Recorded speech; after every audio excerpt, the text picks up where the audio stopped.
Good afternoon, everyone. I'm here with Jeff Manning. He teaches business, technology, and marketing at the high school. And I was going to have him share with everyone about his online class that he did this summer for summer school. So Jeff, I'll let you take it away if you want to go talk a little bit. Yeah, sure. So thank you, Ben. So this last summer, we had an opportunity to teach personal finance, and we did it online for a 2-week session. I think it was 10 days. And the class was almost 90% online. The only time the students actually came to school was to take their summative assessments. So the students actually accessed the website edmodo.com, and I posted daily activities, videos, quizzes, formative assessments, all sorts of things that they were able to access at their own time or when they could. And yeah, it worked really good. So what would you say for the students, feedback from them? Did you get any feedback from the students as far as if they liked it or the format of it? Yeah, I did. Actually, at the end of the class, I had them fill out kind of a little questionnaire kind of thing, and it was overwhelmingly positive. Okay. The majority of the students felt like it fit into their schedule better, especially for a summer course. Yeah. A lot of our kids are, working full-time jobs, or they have sports practices, all sorts of things going on, and they wouldn't have been able to attend a traditional classroom. Right. So a lot of them worked out. I actually had one student that was vacationing with his family. He was in Hawaii for the first week of school, or first week of summer school, and he was able to, access the content there, and then we just worked it out so he assessed when he got back. Awesome. Yeah. And so how did you, so as far as the workflow, you said you did it primarily through Edmodo? Yeah, Edmodo is a website I've used a lot. You could also probably do this with Google Classroom, or there's other resources out there. But I personally felt comfortable with Edmodo. It just had a lot of the capabilities that I thought we needed, and I was familiar with it, so it was easy to use. Okay. And what about the dialogue between teacher and student teacher? Did you felt that you got good stuff from? Yeah, so one really nice thing about Edmodo is, of course, you can post questions directly to the teacher, or you can even post them directly onto like the wall of the classroom. And so every day, one of the first activities I'd have the students do is respond to kind of like a bell ringer sort of question. Yeah. And I found that they would not only respond to my question, but they would also sometimes respond to each other as well.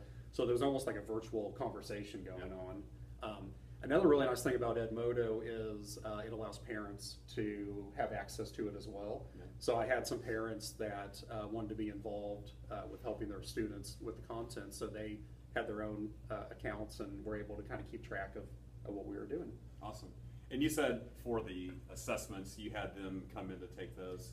I did, and I, at some point in the future, we might be able to go fully virtual on that, but I just, for my own peace of mind, I wanted the kids to be in the room with me when they assessed, because I had no other way of being able to determine if it was really them assessing or not.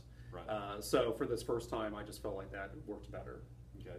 And as we talked this summer, I know you mentioned, I think you mentioned that as far as the kind of the, not really demographic, but the type of kid you had, it was more your overachieving one. How might do you think we could maybe promote that for kids who aren't those overachievers trying to get that credit out of the way quicker?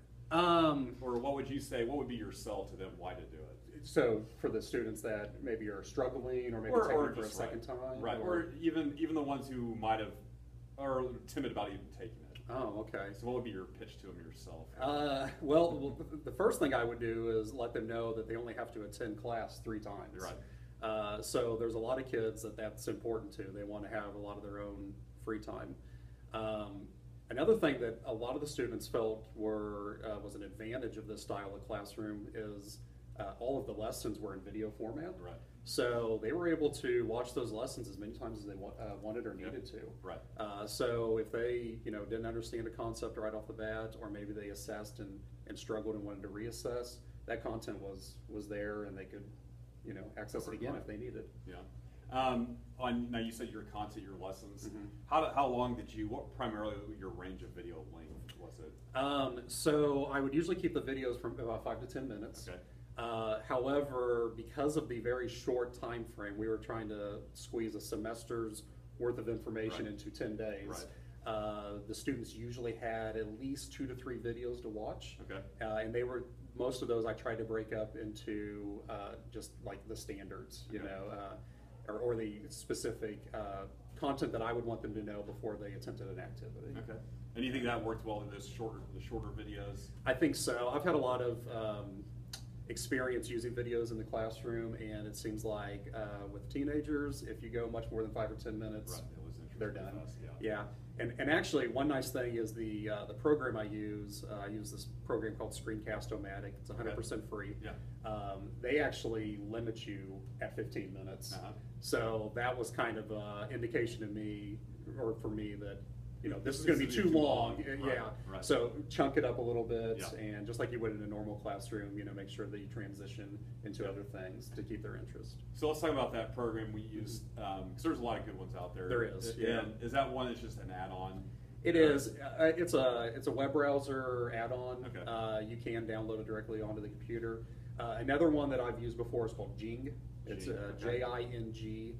It's also 100% free. It does virtually the exact same thing. Okay. And yeah, PC, Mac, it doesn't matter. Even iPads, I think, have a version of it. So moving forward, Mhm. so let's say taking this philosophy, maybe taking it to a classroom during the school year. Sure. Do you think this lends itself pretty well to flipping the classroom environment, or? I think it does a lot, yeah. The students, as well know, they gravitate towards technology, and I think a lot of the kids kind of got that feeling that when they were in a classroom like this, they were given some extra responsibilities, but they also were able to feel more comfortable with accessing the content and actually using it. So Right. I think if you were going to attempt to flip your classroom, using the videos, using Screencast-O-Matic, those would all be good ideas, and using a website like Edmodo or Google Classroom. Right. Yeah. Awesome. Because I know that's what a lot of people are kind of, trying to dip their feet in, maybe try it. Mhm. I think that's, every time I talk to anybody, that's what I tell them, short 5 to 10 minutes, because Yeah. not only does it lend itself for the teenagers to watch all of it, but it also, I think, if they didn't get it, they're more apt to go back and watch something that's 5 minutes as Oh. opposed to 30. To Absolutely. Try to figure out where Yeah. their mistake was. So. Absolutely. Have you tried any of those concepts in your classroom yet this year, or are those some things? Yeah, so I actually don't teach personal finance during the regular school year. However, in my other courses, I do use videos. I generally use them for students that are struggling, or students that have missed class, or that are at the Tiger Path. Okay.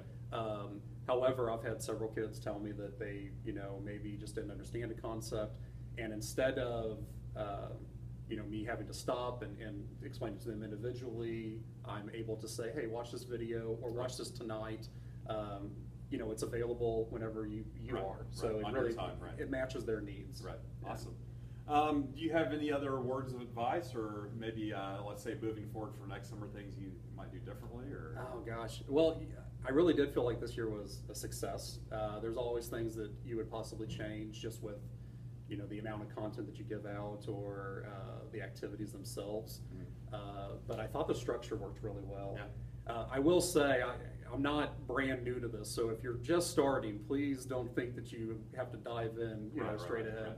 I've been using Edmodo for nearly 10 years, and I've been using videos for 6 or 7 years. Okay. So it's something that I too just kind of dipped my toes into first, And then just right. gradually built onto it, and then this last summer was the first time I actually ran a fully 100% online Right. course. Yeah, Awesome. So next summer we got you down, right? I would love to do it again. All right. Yeah. Well, I'd like to thank Mr. Manning for his time, and if you guys have any questions about how he's done this and the screencasting and flipping, I'm sure he'd be more than happy. Yes, please email me or call or whatever. I'd be more than happy to help you out in any way I can, or send you links or whatever you need. Thank you very much. You're welcome. Keep being awesome. Oh, thank you. Yeah.